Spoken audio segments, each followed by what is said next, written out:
Invitarles, si son tan amables, por favor, a abrir su Biblia conmigo en el capítulo 14 del Evangelio de Juan. Nuestro tema, Esperanza del Consolador, dentro de la serie Esperanza para los Turbados. Esperanza del Consolador, capítulo 14, versículo 16 del Evangelio de Juan. La palabra de Dios dice de la manera siguiente: y yo rogaré al Padre y os dará otro Consolador para que esté con vosotros para siempre. Esta semana alguien me escribió para darme una muy triste y lamentable noticia. La noticia era acerca de un pastor que se veía estable y próspero con una comunidad o una iglesia bajo su responsabilidad de más de 800 miembros, con una bella esposa y con hijos, con 2 hijos. No se sabe en el momento qué ocurrió, pero envió a su esposa y a sus hijos a la iglesia. Él se quedó en casa, pero salió y tomó una arma de fuego y lamentablemente se quitó la vida. La iglesia se quedó esperándolo, nunca llegó, hasta que fueron a la casa y dieron aviso a la policía. Comenzaron a investigar acerca de esta situación o de este hecho tan trágico, tan lamentable. Y un amigo cercano, me parece, habló acerca de un mensaje que había predicado él, con relación a Dios, cómo fortalece, pero en su interioridad, él veía a Dios en momento como distante. En otras palabras, no percibía, no sentía la presencia del Señor. El lunes o el martes me tocaba compartir con los jóvenes de bachillerato del Centro Educativo de la Gracia el progreso del peregrino, que lo estamos compartiendo día por día. Y nos tocó una escena del progreso del peregrino que nos llevó a una reflexión y que me hizo contar esto que me había escrito alguien desde los Estados Unidos. En el progreso del peregrino hay un hombre enjaulado. Y el diálogo es el siguiente. Cristiano se acercó a la jaula y le preguntó al hombre: ¿quién eres tú? Él respondió: hubo un tiempo en que yo parecía un buen cristiano. Yo creía que estaba en camino a la ciudad celestial y me sentía feliz con la idea de llegar allí. Pero, ¿quién eres ahora? Ahora soy un hombre desesperado porque dejé de vigilar y de ser sobrio y di rienda suelta a mis pasiones. Yo pequé contra la luz de la palabra y la bondad de Dios. Tenté al diablo y él me ha venido. He afrentado al Espíritu y él se ha ido. Y he endurecido mi corazón tanto que no puedo arrepentirme. Pero, ¿no puede ahora arrepentirte y volver? Dios me ha negado el arrepentimiento. Él me ha cerrado en esta jaula. Oh eternidad, eternidad, ¿cómo podré soportar el castigo eterno? El intérprete entonces dijo a Cristiano: que la desgracia de este hombre sea recordada por ti y que te sirva de advertencia. Esto es terrible, dijo Cristiano. Que Dios me ayude a ser sobrio. Te ruego que me dejes ahora seguir mi camino. Dejamos a los jóvenes opinar y ellos comenzaron a reflexionar con relación a este hombre que había partido de esa manera. Y lo que ellos dijeron realmente fue impresionante. Ninguno de ellos justificó esta acción. Todos ellos hablaron acerca de que había una causa, una razón para que este hombre llegara a ese nivel o a ese estado. Y esto me alegró sobremanera el poder ver la perspicacia de estos jóvenes. Quedé simplemente impactado, impresionado con lo que ellos dijeron. Hoy más que nunca, necesitamos al Consolador. Pero quisiera observar de entrada algo importante. El Consolador solamente consuela a aquellos que aman a Dios y guardan sus mandamientos. Wayne Mack, y lo escuché de él, fue un privilegio que tuve. Al hablar de Wayne Mack, estamos hablando de una celebridad en el mundo cristiano evangélico. Uno de los consejeros más exquisitos, más preparados, hace más de 20 años que vino al país. Y en una magistral exposición, él contaba acerca de una experiencia doméstica o familiar. El esposo de su hermana estaba padeciendo de un cáncer, pero este cáncer ya tenía metástasis. Sin embargo, este hombre de Dios alababa a Dios, glorificaba a Dios. Tenía un gran contentamiento. Wayne Mack, aun cuando tenía mucha información en su mente de las Escrituras, todavía no podía entender el contentamiento de este cuñado. Y le preguntó, dime, ¿cuál es la clave de tu contentamiento? Y él le dijo lo siguiente, la clave de mi contentamiento es la siguiente, yo solo sé que merezco el infierno. Lo que yo tengo aquí es lo que merezco. Y lo bueno que tengo es el resultado de la gracia de Dios. Medicina para este hombre. Ahora, ¿piensan ustedes que esta actitud y este comportamiento es normal? ¿Salió de manera espontánea del corazón? No. Es la preparación, la capacitación, la influencia del Espíritu de Dios en la vida de un hombre quebrantado y humillado. En el mismo Progreso del Peregrino hay una ilustración maravillosa. Quiero motivar a la lectura del Progreso del Peregrino. Estos hombres de antaño tenían una mentalidad espiritual muy diferente a lo que está pasando hoy en día, donde estamos ciertamente muy mundanalizados y no podemos ver con claridad la eternidad.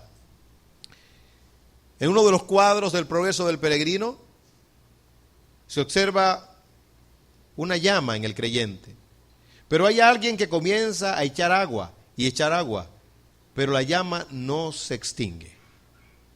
Y entonces pregunta cristiano, ¿y esto qué es? Bueno, que de manera secreta, y esa es la clave de lo que se quiere comunicar, de manera secreta hay alguien suministrando el aceite para que la llama no se extinga. Eso pasa con todo verdadero cristiano. No importa la dificultad, no importa la prueba por la cual puede estar cruzando, aunque decaiga en algún momento, esa llama vuelve y se enciende. Nunca se extingue la llama del Espíritu Santo en el creyente. Encontramos en nuestro pasaje algo maravilloso.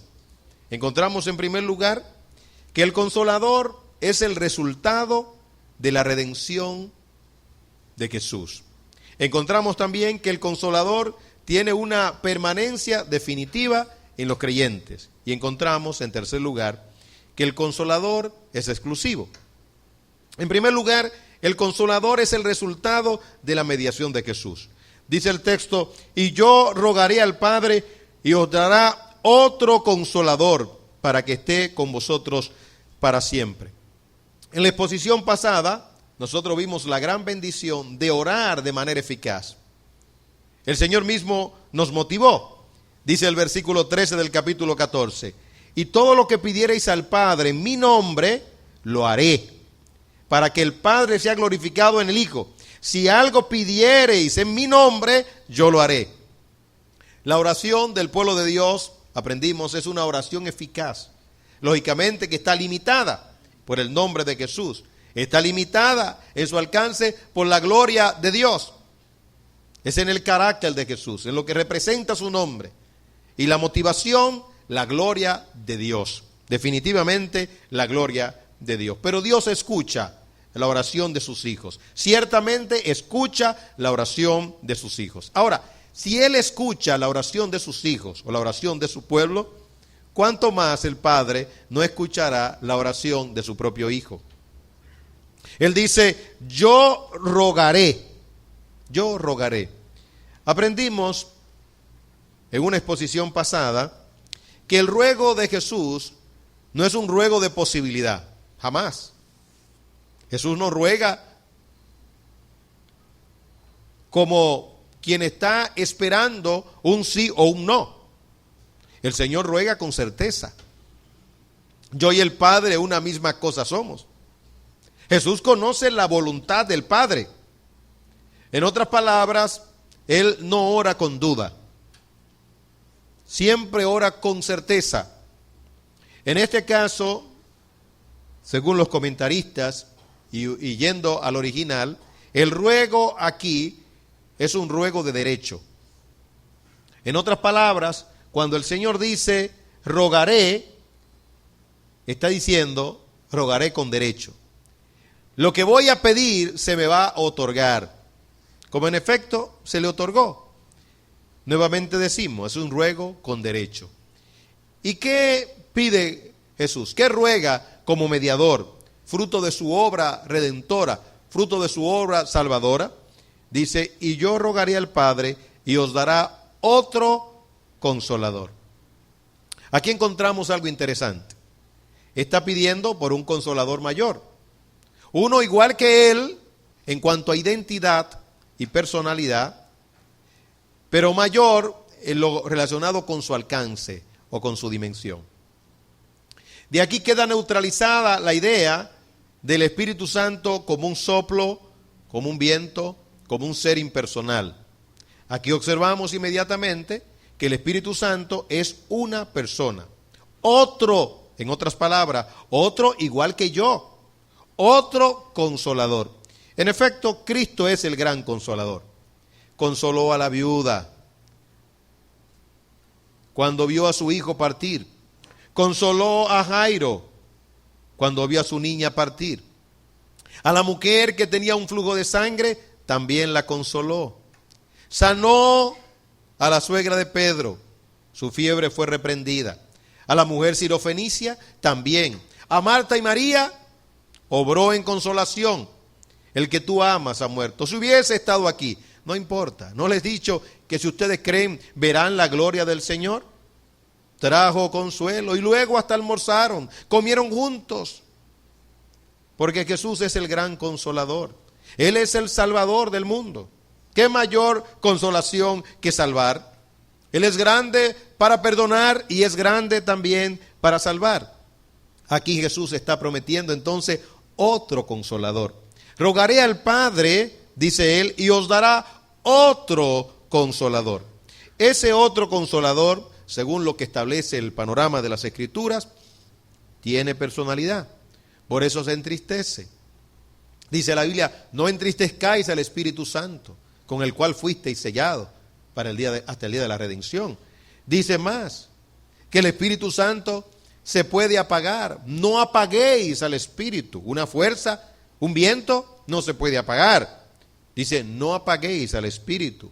En otras palabras, cuando el Espíritu nos impulsa a obrar en bondad, a orar, a leer la Biblia, a hacer toda obra buena, como oraba el hermano ahorita, y decía, estamos aquí porque Dios produjo en nosotros el querer como el hacer. Ese impulso de venir aquí, a este lugar, lo produjo, ese impulso, el Espíritu Santo.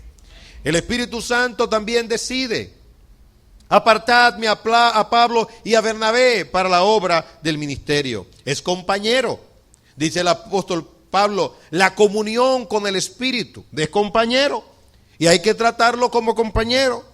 Yo sé que hay una gran lucha teológica en el sentido de cómo relacionarnos con el Espíritu. Siempre he creído que debemos de ser bíblicos. Hay que tener mucho cuidado con la teología. Ser bíblicos, lo que dice la Biblia. Deduzca de la Biblia, pero no deduzca de la teología. Deduzca de lo que dice tácitamente la palabra de Dios. Si la palabra de Dios dice que hay que tener compañía, la comunión con el Espíritu, entonces ¿cómo usted va a tratar al Espíritu? Usted tiene que hablar con el Espíritu.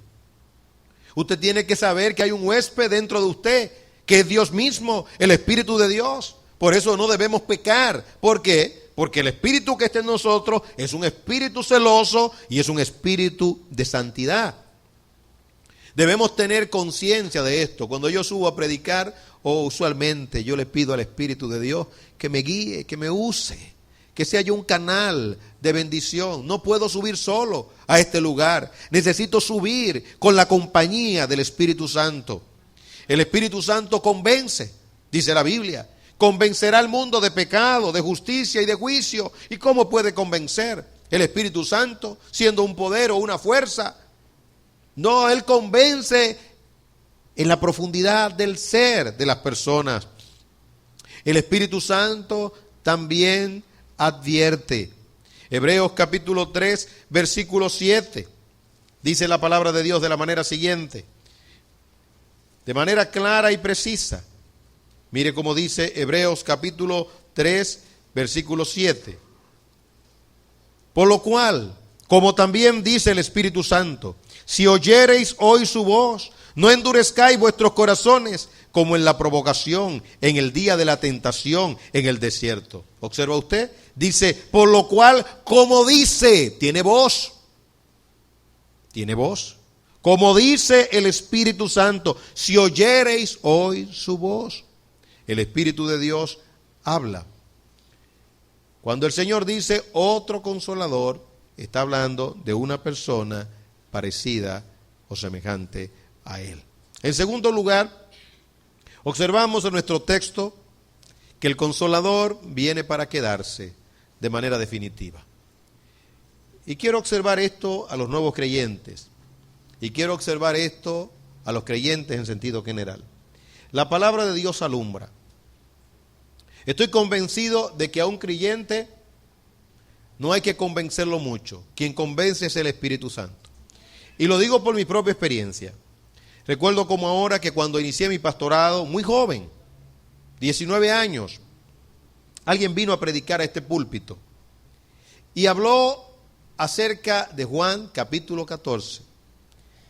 Y cuando el predicador habló del otro consolador y de que iba a estar con nosotros para siempre, yo entendí completamente desde ese momento la permanencia del Espíritu y por ende la permanencia definitiva e irrevocable de la salvación. En otras palabras, un verdadero creyente no se pierde. Un verdadero creyente persevera hasta el final. ¿Por qué? Bueno, por una razón sencilla. Si tú tienes el Espíritu Santo, Él nunca se va de ti. Pero entendí también cuando escuché a este hombre de Dios, entendí en consecuencia que no todo el que dice tener el Espíritu lo tiene. Entendí que solo una élite tiene el Espíritu Santo. Una élite, lógicamente, una élite aborrecida por el mundo. Una élite subestimada por el mundo. Una élite aborrecida por el mundo, pero una élite para Dios. Esta promesa es maravillosa. Dice el texto, y estará con vosotros, pero ¿qué más dice su Biblia? ¿Y estará dónde? En vosotros. Cristo estaba con ellos. Cristo había dicho, ustedes tienen que comerme a mí, tienen que comer mi carne, tienen que beber mi sangre. Y también dijo en el capítulo 15, ustedes tienen que permanecer en mí y yo en vosotros. Y en el capítulo 17 también la misma idea. Ahora está hablando de algo parecido con una mayor dimensión. Él está diciendo, Él va a venir, el Espíritu Santo, va a estar con ustedes, como dijo Él, donde quiera que hubiesen 2 o 3 congregados, allí estoy yo. Pero ahora está diciendo, va a estar dentro de ustedes, va a estar en el corazón de ustedes. Como dice luego la Biblia, el apóstol Pablo hablando, vosotros sois templos del Espíritu Santo. Dice, andaré, es la promesa. No, andaré y estaré con ellos y en ellos. Ellos serán mi pueblo y yo seré su Dios. Pero esta verdad la encontramos una y otra vez en las Escrituras. Efesios capítulo 1, versículo 13. Dice la palabra de Dios de la manera siguiente. Habiendo oído, porque primero hay que oír, porque la fe viene por el oír y el oír la palabra de Dios. Habiendo oído el qué, dice la palabra, habiendo oído la palabra de verdad, el evangelio de vuestra salvación, y habiendo creído en él, fuisteis sellados con el Espíritu Santo de la promesa. Aquí hay sellos, sello gomígrafo, sello en seco, hay diferentes tipos de tintas. Si el documento es valioso, tiene que ser una tinta que no se borre. Ahora, ¿piensan ustedes que nosotros, siendo cartas de Dios, Dios le va a poner un sello barato? ¿Un sello que se pueda borrar? No. El sello de Dios no se borra. No se borra. Habiendo creído en él, fuisteis sellados con el Espíritu Santo de la promesa. Aquí se debe de observar algo interesante. La permanencia del Espíritu en una persona implica el sello. Y el sello significa el carácter. Lo que identifica una carta es el sello. Si es de República Dominicana, si es de los Estados Unidos, es su carácter. El sello es el carácter. Como en una empresa, usted envía una carta, no tiene sello, no se sabe cuál es la empresa. No tiene carácter, no tiene sello. Bueno, usted es el sello. Usted tiene el sello, usted tiene el carácter. En otras palabras, si usted tiene el Espíritu Santo, ¿a quién usted tiene que parecerse? Al Espíritu. Usted tiene que parecerse a Dios. Toda persona que tiene el Espíritu de Dios se parece a Dios. El Padre espera que el Hijo se parezca a Él. Si tú eres hijo de Dios, ¿a quién tienes que parecerte? A Dios. El sello del Espíritu implica carácter. ¿Cuál carácter debe mostrar al mundo? El carácter de Dios.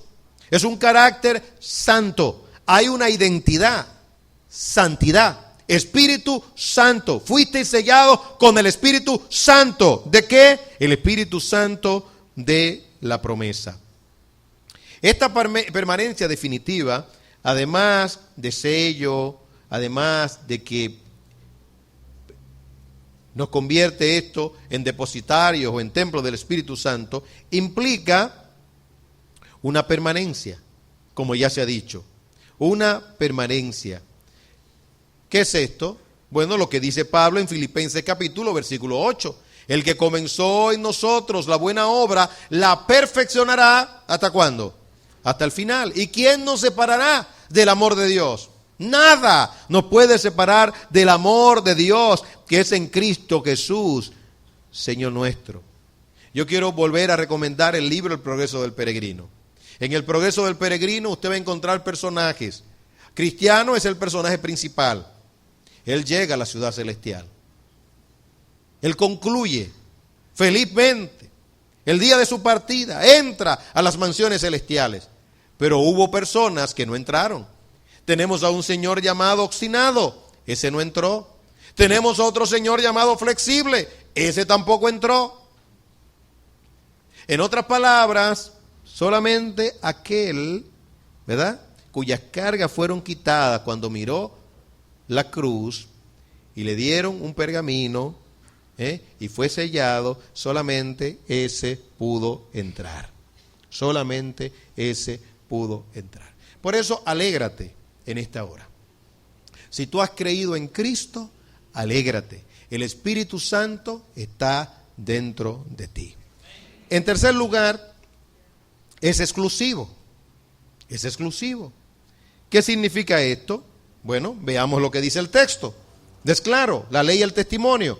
Dice la Biblia, yo rogaré al Padre y os dará otro consolador para que esté con vosotros para siempre. El Espíritu de verdad, el cual el mundo no puede recibir. Razón, porque no le ve ni le conoce. Pero vosotros, ¿qué dice su Biblia?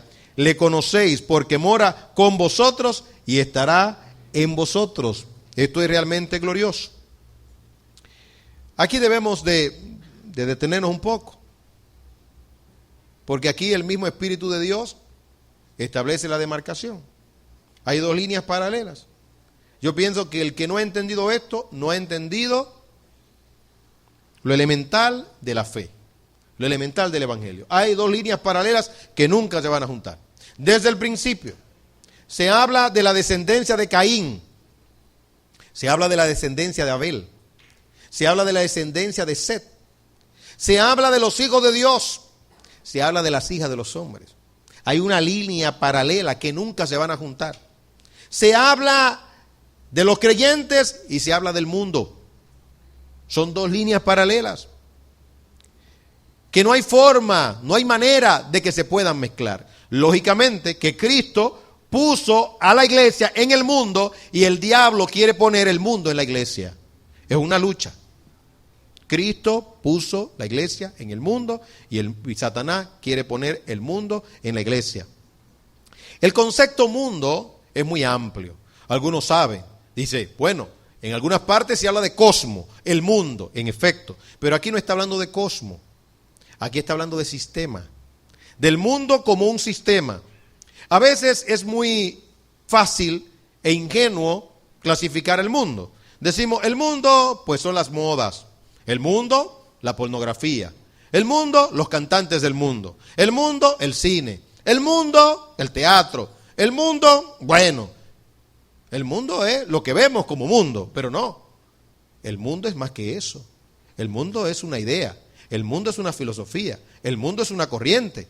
Es lo que dice la Biblia en el capítulo 2 de Efesios. Dice la Biblia, usted puede buscarlo conmigo, capítulo 2 de Efesios. Ahí hay una idea clara de lo que es el mundo. Dice la palabra de Dios de la manera siguiente. Versículo 2.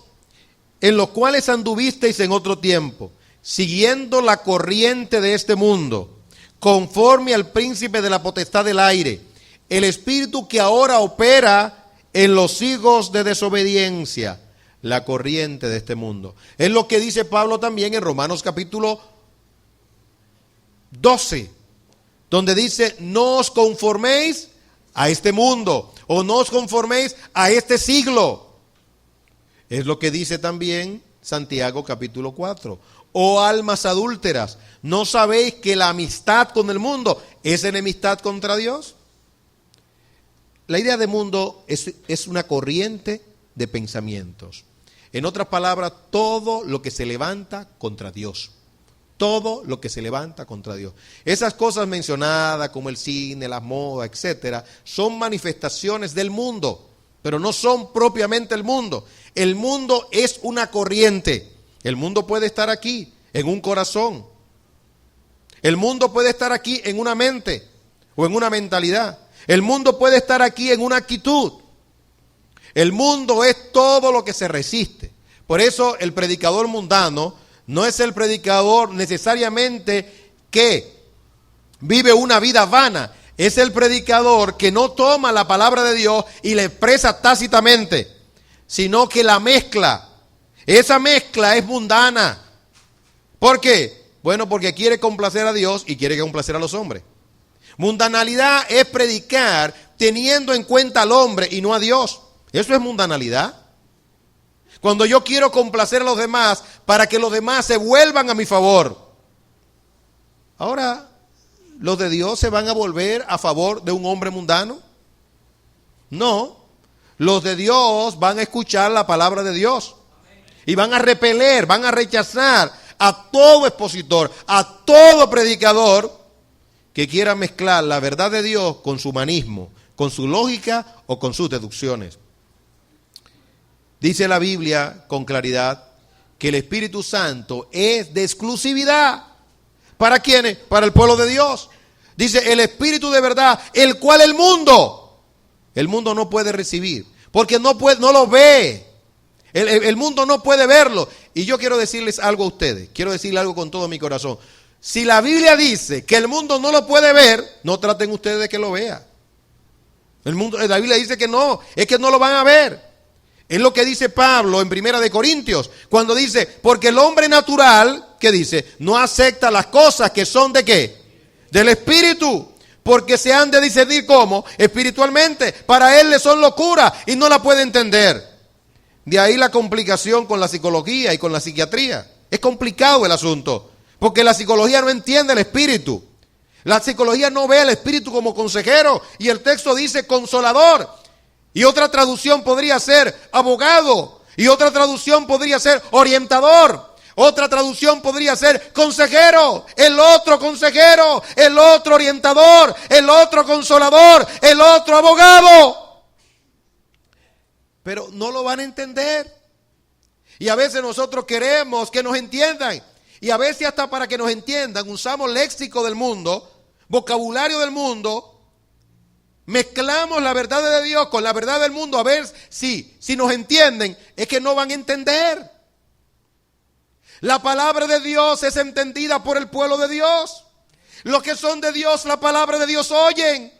No nos ilusionemos. El mundo no va a entender. Y a veces hasta paradójicamente, como una manifestación de la gracia común, a veces cristianos distraídos y carnales, o con un comportamiento carnal en un momento, entienden menos que los de afuera.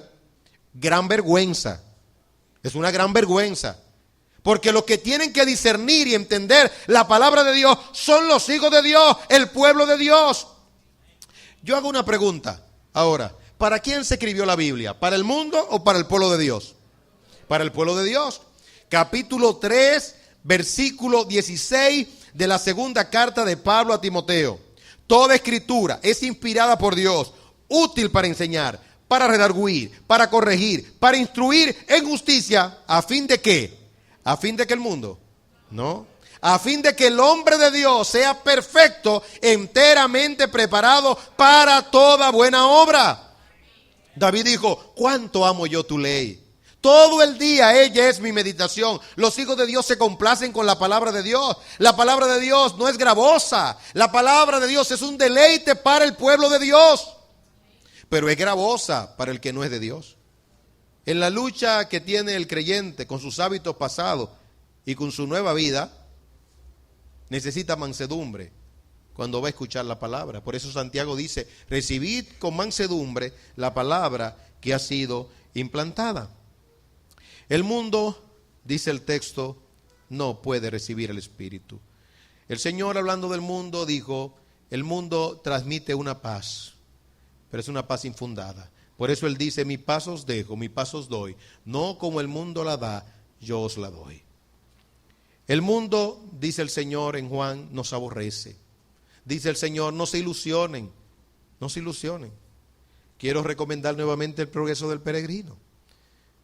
Cuando Cristiano va a su casa, su esposa con una mentalidad carnal y mundana le dijo, no, estás loco. Su hijo, su hija, le dijeron que no. Pensaban que estaba loco o delirando. Eso se le pasará mañana. Mañana, cuando el Espíritu de Dios comienza una obra. Mañana. Ahí fue que aceleró más su deseo de Dios, su hambre de Dios. Esa semilla no cayó en la superficie, esa semilla cayó en buena tierra. Cuenta el doctor Martin Lloyd-Jones, y yo lo recomiendo con todo mi corazón. Qué bueno que ya está con el Señor.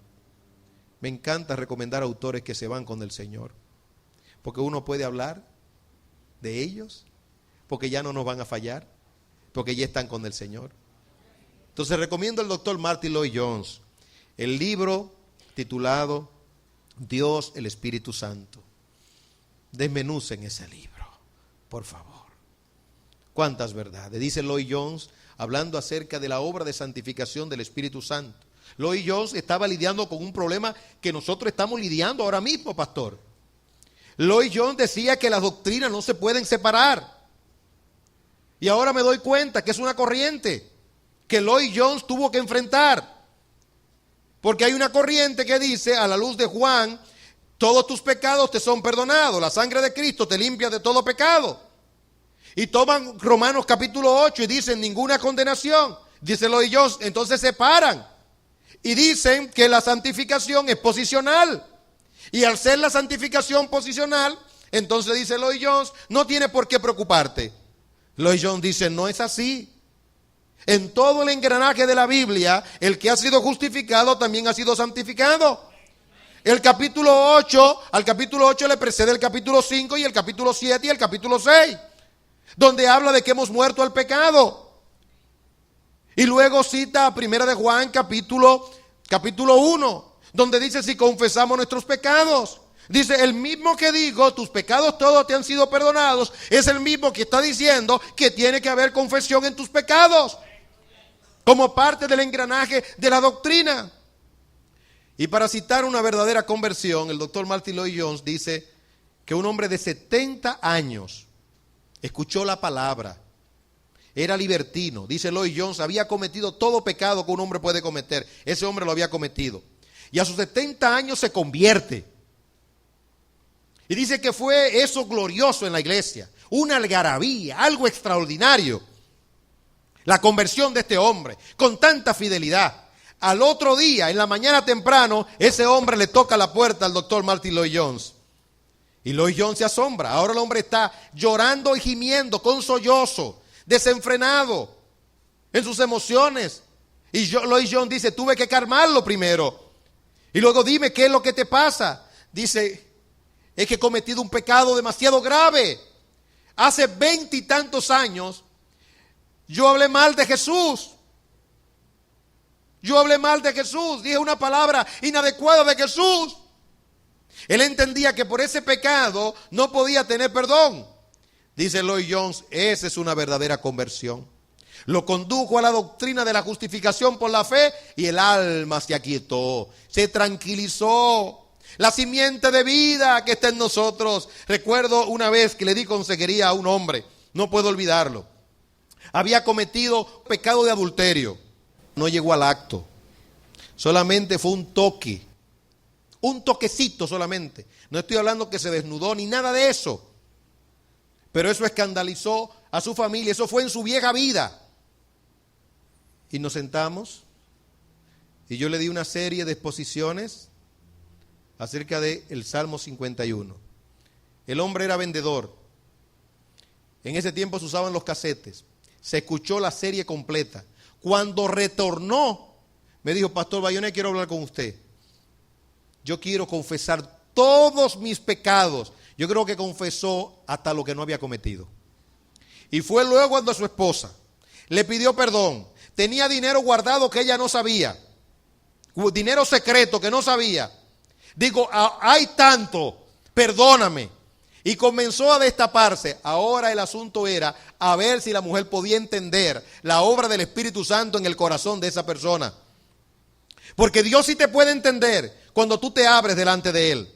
Cuando tú le confiesas todos tus pecados, tus más íntimos pensamientos, tus más íntimas maldades. Pero el hombre no lo entiende. El hombre no lo entiende. A menos que el mismo hombre entienda la doctrina de la justificación y el perdón de los pecados. Este hombre indiscutiblemente había experimentado un milagro de regeneración, había sido transformado y el Espíritu Santo cayó sobre él y le dio convicción y no hubo un secreto que él no quería guardar en la profundidad de su ser. El Espíritu Santo entonces convence de pecado, pero el mundo no lo entiende. Dice la Biblia también, en el mundo tendréis aflicción, capítulo 16, versículo 33. No te ilusiones, aquí no vamos a tener una paz verdadera en el sentido relativo. Vamos a tener dificultades con los del mundo, es un bombardeo constante. El mismo mundo que está dentro de ti, tienes que luchar contra él, tu propia pecaminosidad, que a veces anhela que el mundo empatice contigo y que personas te puedan entender. Si no vas al foco de la palabra de Dios, si no vas a la luz de la palabra de Dios, te extravía. Lee el progreso del peregrino. Lee el progreso del peregrino. Fíjate cuando dejaba descuidado el pergamino, la Biblia. ¿Qué pasaba? Confusión había, retrocedía. Es la historia nuestra. Cuando dejamos a un lado la Biblia, la palabra y nos enfocamos en voces foráneas. Es la palabra, el foco tiene que ser la palabra de Dios. Dice la Biblia en el capítulo 17, versículo 6, lo que del mundo me diste. Estábamos en el mundo, nos sacó el Señor del mundo. Dice, no son del mundo. Nosotros estamos en el mundo, pero no somos del mundo. Esa es la gran verdad. Esa es la historia auténtica y verdadera. El Espíritu Santo entonces es exclusivo de la iglesia. Es exclusivo. Es exclusivo de los creyentes. Entonces podemos definir al mundo y sus habitantes de la manera siguiente: los que tienen el Espíritu y los que no tienen el Espíritu de Dios. Los que son cristianos y los que no son cristianos. Los que están experimentando el milagro de la salvación o los que han experimentado el milagro de la salvación y están en un proceso de santificación hasta su llegada al cielo, y simple y llanamente los que no. Y voy a observar algo más. En el capítulo de Juan, dice el Señor, no me elegisteis vosotros a mí, sino que yo os elegí a vosotros. Y os he puesto, capítulo 15, versículo 16, para que llevéis fruto y vuestro fruto permanezca, para que todo lo que pidierais al Padre en mi nombre, Él os lo dé. Si esto te anima, y creo que sí, que te va a animar, siéntete privilegiado. Es un privilegio y un honor ser recipiente del Espíritu Santo. Tú eres un salvado, pero no es casual. Eres un elegido. Hemos hablado de esta tensión. De 12 había uno, dice la Biblia, el hijo de perdición. Esa canción que ustedes acaban de cantar tiene una parte que probablemente es la parte más impresionante de la canción. El pueblo de Dios se alegrará en dos cosas. ¿Se alegrará en qué? Se alegrará en su amor y en su juicio. Hay personas que solamente que se quieren alegrar en el amor de Dios y no en los juicios de Dios.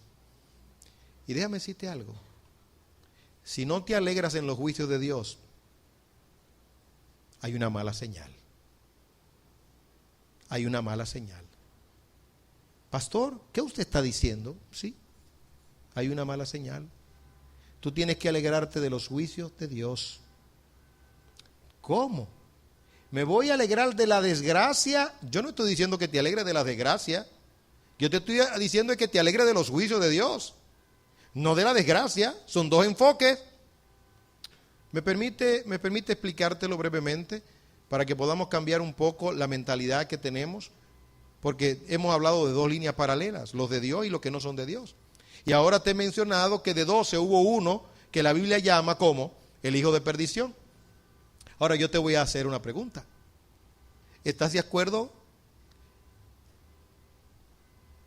que en la Biblia se hable de un hijo de perdición? Tiene que estar de acuerdo, porque es palabra de Dios.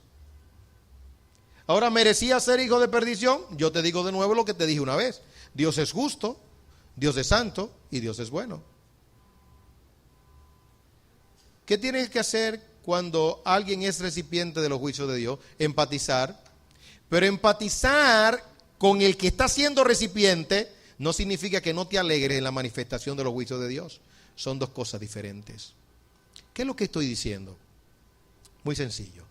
Si el juez a una persona que es culpable la declara culpable, ¿tú no te alegras? Piensa por un momento. Hay un caso en nuestro país, trágico y dramático, que algunos de los que están aquí lo vivieron como yo. Fue el caso del niño Llenas. Todos vivimos ese caso. Y todos nos preguntábamos quién fue la bestia, quién fue el animal, quién fue el salvaje que pudo cometer un acto tan vil como ese. De una manera tan fría, parecía un cerdo el niño. De tantas puñaladas. Los psiquiatras dijeron, los que cometieron esto no tienen facultad de cambio. Ese fue el dictamen o la evaluación de los psiquiatras. No tienen posibilidad de reformación. ¿Usted escuchó? Pero yo digo, los psiquiatras lo que estaban diciendo era pena de muerte. Pero ya ahora mismo están a punto de salir. Ahora, cuando el juez dictaminó, creo que 30 años, ¿se alegró la gente? ¿Sí? Poco. La gente se alegró, pero poco. La gente entendía que la condena era muy débil ante un acto tan vil. ¿Se alegró entonces el mundo por la justicia? Pero ahí estaban los muchachos. Ustedes no lo han visto, qué bonitos. ¿Cómo se sintieron los padres de los muchachos cuando se lo condenaron? Me imagino que muy triste. Ahora, ¿de qué lado tú estás? ¿De los criminales o estás del lado de la justicia? Cuando el pueblo de Dios ve la manifestación de los juicios de Dios, está viendo la gloria del Señor y la justa retribución al que bien lo merece. Aunque tú no lo puedas ver y no lo puedas entender en el momento, glorifica y vindica la justicia de Dios. El mundo no va a entender los procederes de Dios, pero el pueblo de Dios sí está llamado a entender los procederes de Dios. El Espíritu Santo, entonces, por último, es un espíritu que nos guía a toda verdad. Dice el texto: el espíritu de verdad, el cual el mundo no puede recibir. ¿Sabes lo que es la verdad? Es lo que anhela todo hijo de Dios. La verdad que emancipa, la verdad que liberta, te va a guiar, a conducir, tú la vas a descubrir, tú la vas a ver. Dice la Biblia: los que aman la verdad conocerán la verdad. Y dice la Biblia: por cuanto no amaron la verdad. Esta es una parte que duele de verdad. Por cuanto no amaron la verdad, Dios mismo se encarga de enviarle ¿qué? Un espíritu de error para que crean la mentira por cuanto no gustaron la verdad. Yo le pido a mi Dios: Dios, mira mi corazón. Yo quiero la verdad. Yo no quiero el error. Y reviso mis pasos, y reviso mi vida, y oro a Dios para que no me deje caer en el error. Ese es el sentimiento de todo verdadero hijo de Dios. La búsqueda de la verdad, no estar conforme. Usted leyó algo, vuelva a leerlo. Señor, dame luz. Estése conforme con la verdad y estése inquieto al mismo tiempo. Siga buscando, sigue escudriñando y Dios le dará luz. Dios escudriña su mente, Dios escudriña su corazón. El espíritu de verdad, el cual el mundo no puede recibir, y nos guiará a toda verdad. No nos dejará huérfanos. Por eso tú tienes que estar confiado. Tú tienes que estar confiado. Yo recuerdo en una ocasión, porque esta es una lucha, segundo a segundo, microsegundo a microsegundo. Usted está en la gloria ahora, mañana puede ser que no lo esté. Usted está feliz aquí, puede ser que ahorita cuando salga usted tenga un cambio repentino. ¿Qué pasó? Pues yo estaba en la gloria. Usted puede decir que son asuntos hormonales, que son asuntos químicos, pudiera ser. Pero yo creo también que hay fuerzas espirituales y hay fuerzas dentro de nosotros, concupiscencia, que nos hacen tener esta terrible lucha interna. Téngalo por seguro que el Espíritu de verdad le va a dar la luz que usted necesita y que usted no va a ser avergonzado. Dice la Biblia: por más torpe que sea. Decía esta hermana, escuchó una prédica, y como todos los creyentes tienen su lucha. La lucha nuestra es la lucha de la fe. La mía, la de él, la de usted como creyente, es la batalla de la fe.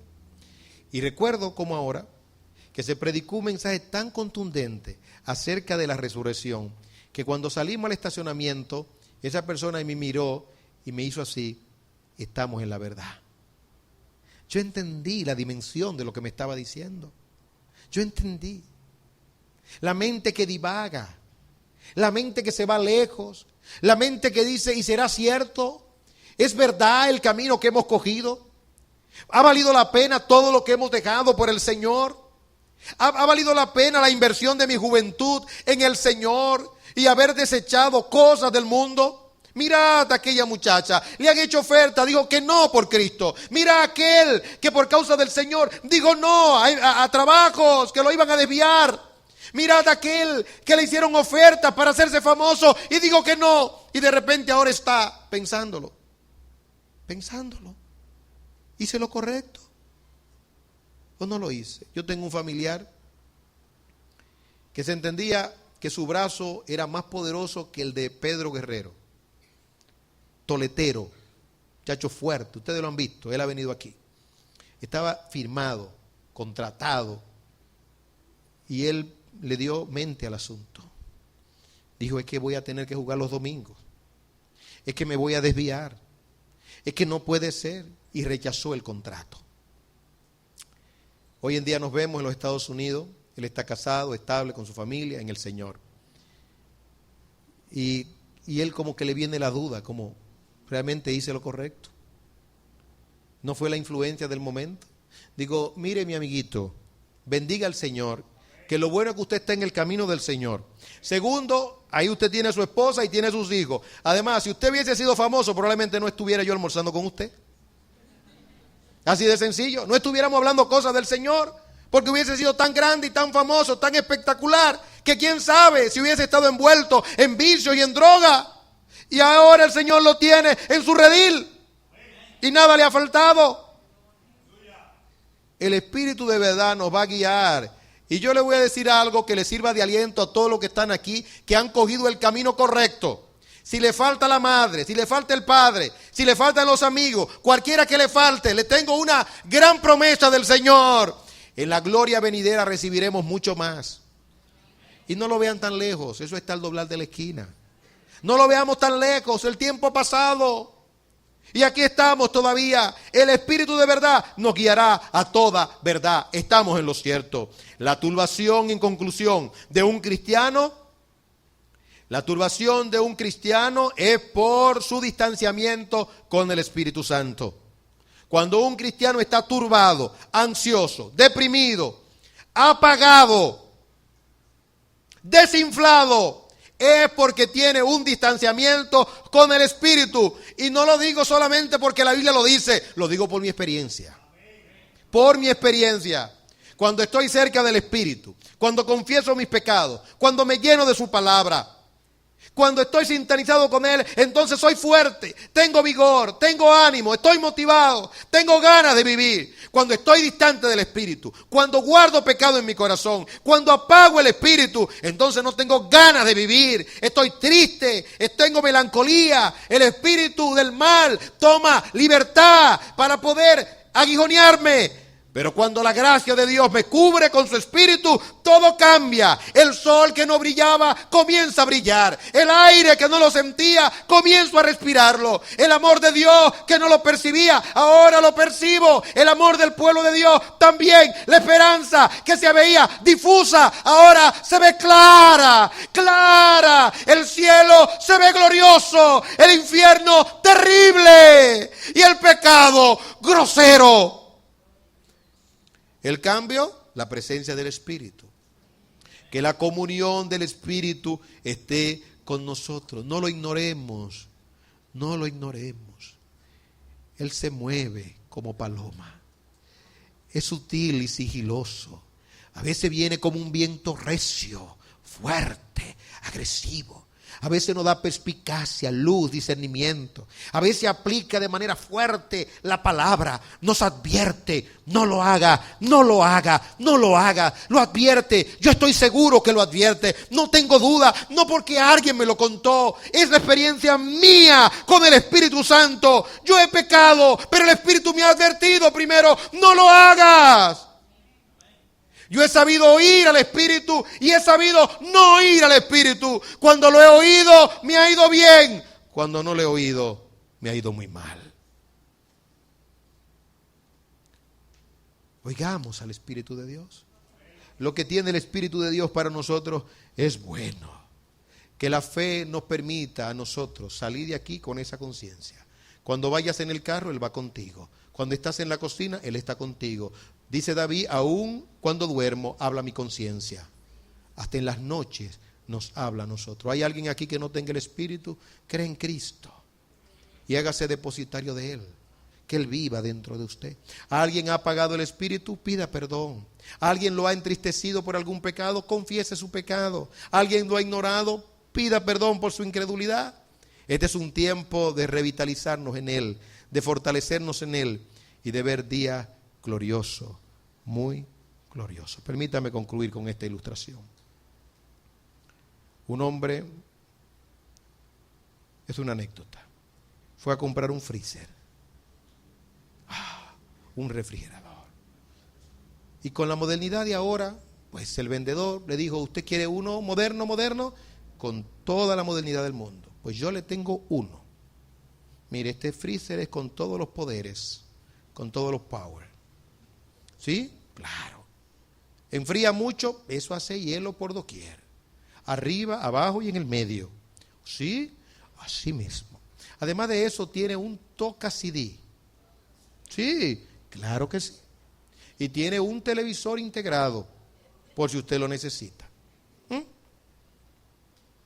Es algo maravilloso. En menos de 5 minutos ya todo está refrigerado. Maravilloso. El hombre compró su freezer y lo llevó a su casa. Quiero decir, su nevera de lujo. Compró helado por doquier. Carnes, como usted no se puede imaginar. Mariscos, legumbres, de todo.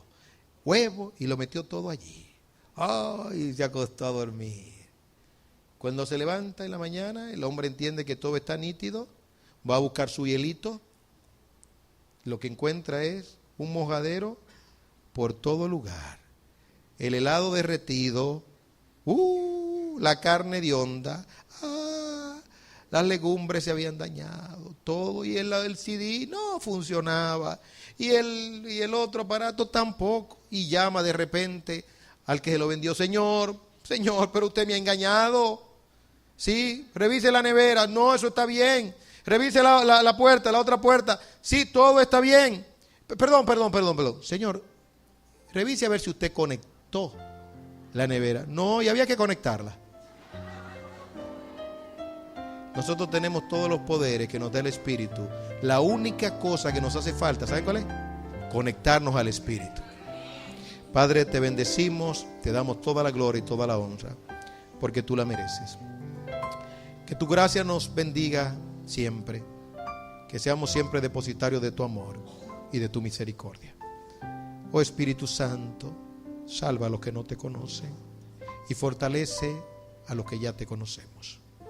Y haznos instrumento de tu paz, por Cristo Jesús.